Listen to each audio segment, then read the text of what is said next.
Hey gang, it's Squill, and because of how short it is, Season 9 was not a very hard season to rank. I had to think a little bit about how I'd rank some of the episodes around the middle of the list, but even still, this was definitely one of the easier seasons. I don't really have much else to say here, let's just get on with it. At number 10, we have Whispers. Whispers really nails its atmosphere. The dark color palette combined with the big, empty woods gives you a real sense of uneasiness. This atmosphere is heightened even further when we go back to the Lich as well. Pretty awesome for the final main series Lich appearance to call back to his first appearance. We get some great advancements in Fern's arc too, seeing him lament the fact that he was basically useless in elements. Love just how ominous this ending is. And this is easily the most I've cared about Sweepy as a character. Seriously, there's no way this kid isn't traumatized. Like, imagine only being able to dream about the Lich. That's super messed up, right? Seeing him stand up to the Lich is awesome. And the scene of him just plummeting downward will always get a good laugh out of me. I too am Doom. Unfortunately, I think the Lich himself is kind of the weakest link here. It's not that he's bad in this episode, it's just that he's appeared so many times that he's sort of worn out his welcome, and he's not in the episode long enough to leave much of an impact. He's so evil, it's boring. He's basic. But it's no big deal. Whispers is still a great episode with a lot of things going for it. At number 9, we have Skyhooks. Skyhooks is the first of many Elements episodes to make this list, as well as an awesome introduction to the miniseries itself. I like that there's not a ton of exposition here, leaving us the audience just as in the dark as Finn, Jake, and BMO. It creates some intriguing mystery to be paid off in the episode following it. There's definitely an unsettling vibe to the episode that I really like. There's just something about how complicit everyone is that makes the episode feel very unnerving. It's this sort of cult-like fake happiness that's almost creepier than some actual horror. I like Jake's role in the episode too, insisting that everything is fine actually. Not only is it good foreshadowing for later on in the miniseries, but it also creates some really fun back and forth dialogue between Finn and Jake. The episode also gets to show off some of the awesome new candified versions of the characters. So much creativity was put into these designs and I love them. Skyhooks does a great job getting you intrigued for what's to come, as well as just being a great episode outside of the miniseries. At number 8, we have Skyhooks 2. Yep, we're following up the beginning of Elements with the end of Elements. I enjoy the sense of urgency to Skyhooks 2. You really get the feeling that Finn and LSP don't have a lot of time left to figure out a solution. There's a real ticking clock here. The Betty and Ice King stuff in this episode is great too. There's something very depressing about just how far gone Betty is. How she's willing to go to such an extreme measure just to get her Simon back. She's almost like a more self-aware version of the Ice King at this point. Very sympathetic, but also extremely unhinged. I've always loved Ice King's line here about being worthy of respect. It shows a more introspective side to him, as well as just how much he's developed over the years. And the lore reveal that LSP is the anti-elemental is awesome. Not only is it well foreshadowed throughout the miniseries, and can even be connected back to moments before Elements, but it also makes LSP feel more important than just the comic relief character. It's a good payoff for her joining Finn in the second half of the miniseries. And of course, we gotta talk about that ending. Finn and Jake reuniting is so wholesome, I love it. A wonderful ending to my favorite miniseries. At number 7, we have Ketchup.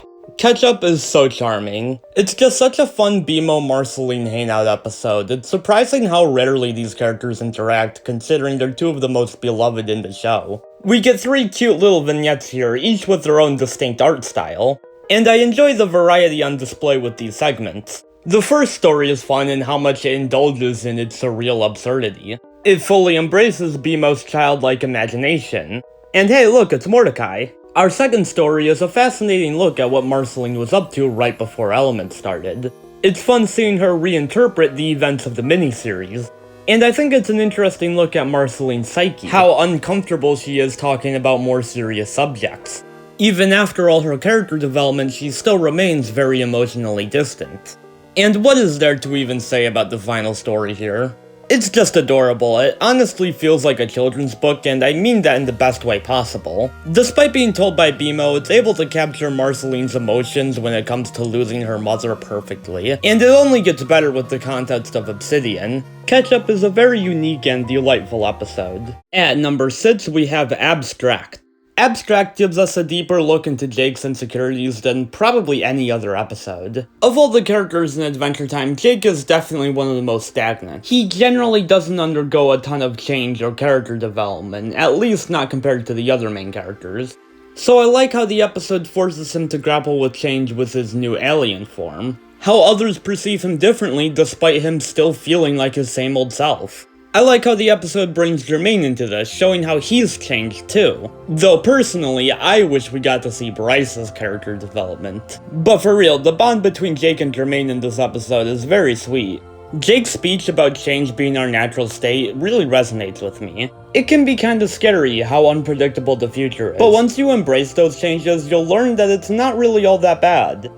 I think Jake turning back to normal here works a lot better than Finn getting his arm back in Breezy or Marceline turning into a vampire again at the end of Stakes. Because as I said before, Jake is a character who doesn't change much, so him going back to normal feels right for him.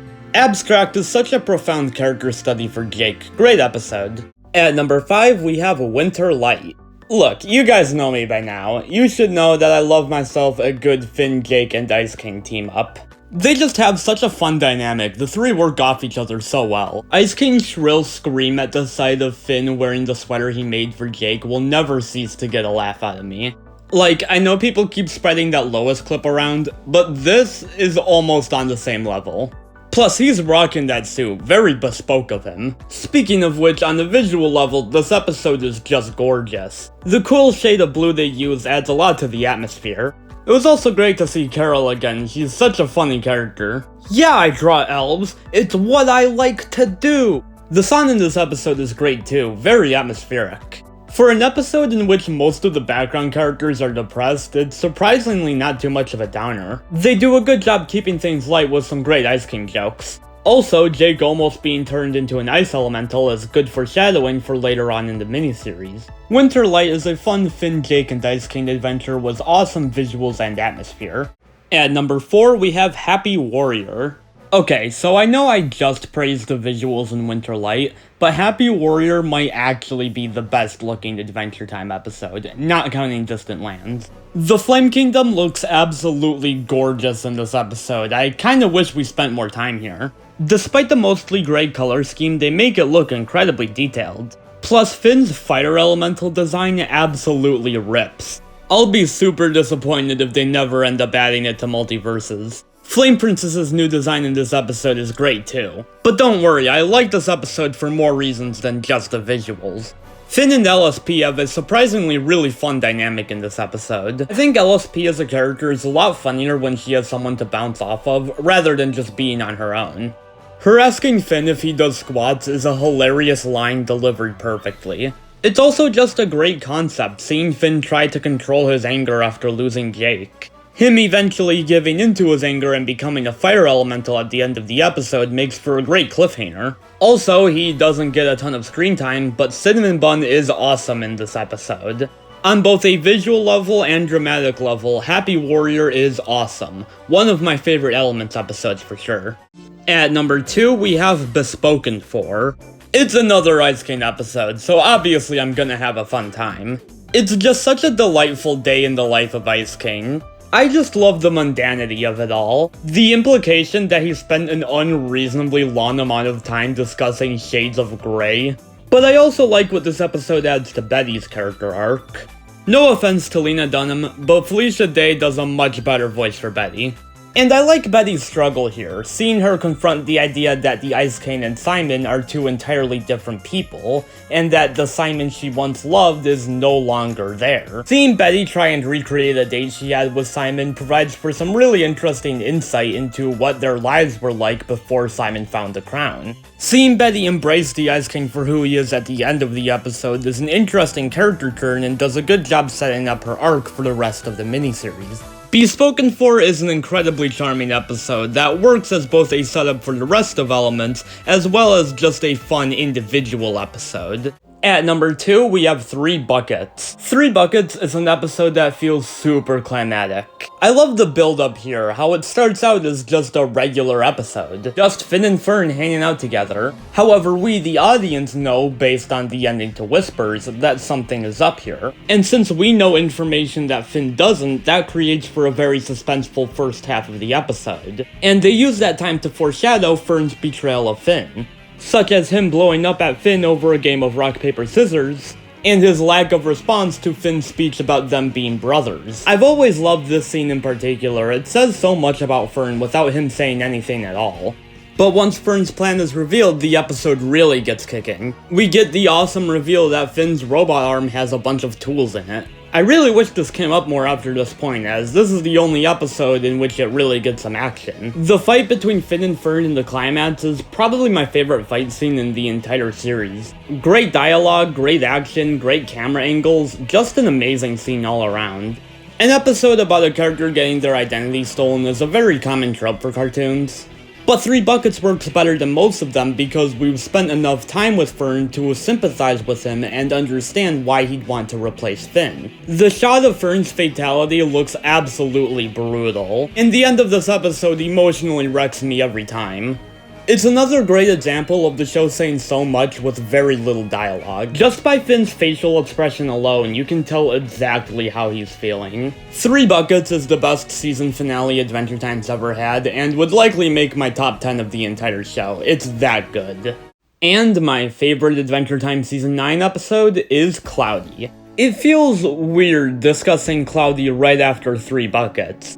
Going from this intense, explosive season finale to a confined little bottle episode. But I think that speaks to the strengths of Cloudy as an episode, how it can be enjoyed as just a lighthearted Finn and Jake hangout episode, as well as an intricate character study of the main duo. I think it was a smart move putting this one smack dab in the middle of Elements. It makes for great breathing room, allowing us to take a break from the main plot for a little bit, and along with that, explore Finn and Jake's emotions. We get some good insight into Finn's guilt here, how he may have subconsciously wanted the events of Elements to happen, as he was worried that Fern might be a better hero than him. Plus, the haircut therapy itself is absolutely adorable. I love the implication that this is apparently something Finn and Jake have been doing for a very long time. But what I love even more is the way the episode recontextualizes Jake's character. Jake's always been a very tranquil character. He's not the type of guy to visibly worry about stuff. But this episode reveals that Jake does have worries and fears just like Finn. He just keeps them repressed in order to not stress Finn out. That's genuinely sweet and really makes Jake feel like a big brother to Finn. The brotherly bond between these two is one of my favorite aspects of Adventure Time, and this episode is basically just 11 minutes of that. I don't know, Cloudy is just an episode I vibe with a lot. It's a bit of a comfort episode for me. It's just an episode that makes me happy every time I watch it, and I think we all need episodes like that in our lives. Like, I'm not sure why John DiMaggio and Jeremy Shada suddenly got really bad at singing, but it's so damn charming. And the episode doesn't feel like filler either. It was important to show just how much Jake means to Finn, so that we understand the loss Finn feels without Jake in the second half of Elements. I admit, a part of me will always wonder what this episode would have been like if it happened all the way back in Season 1 like originally planned. Sure, it still would have been good, but I doubt it would have left the same impact as it does here in Season 9. Cloudy is a very serene experience, and there's no other Adventure Time episode quite like it. I'm sure I'm alone in considering it a top 3 episode of the entire series, but that's okay. Nothing can take away the amount of pure joy I get from this episode. So that's the list, but because the season is so short, I figured I might as well rank the other episodes, since there's only 4 of them anyways. At number 14, we have Fiona and Cake and Fiona. It has some good Ice King jokes, and I like the opening, but as a whole, I find this thing to be mind-numbingly boring. The mystery of the tape goes absolutely nowhere, and I find this whole plot to be so gimmicky. Sure, there's some interesting lore at the very end, but if the episode as a whole isn't entertaining, then I don't gain much enjoyment from it. At number 13, we have Orb. There's some really creative visuals and great foreshadowing in this episode. I just find it to be a little too similar to Season 4's King Worm, which is a far more memorable episode in my opinion. But Orb is still good too, just one of the weaker episodes in a very consistently great season. At number 12, we have Hero Heart. It has a lot of great moments, but it's kind of hard to judge as a standalone episode, as it's mostly used to transition us into the endgame of Elements. But still, if this is the weakest Elements episode, then that says a lot about the miniseries as a whole.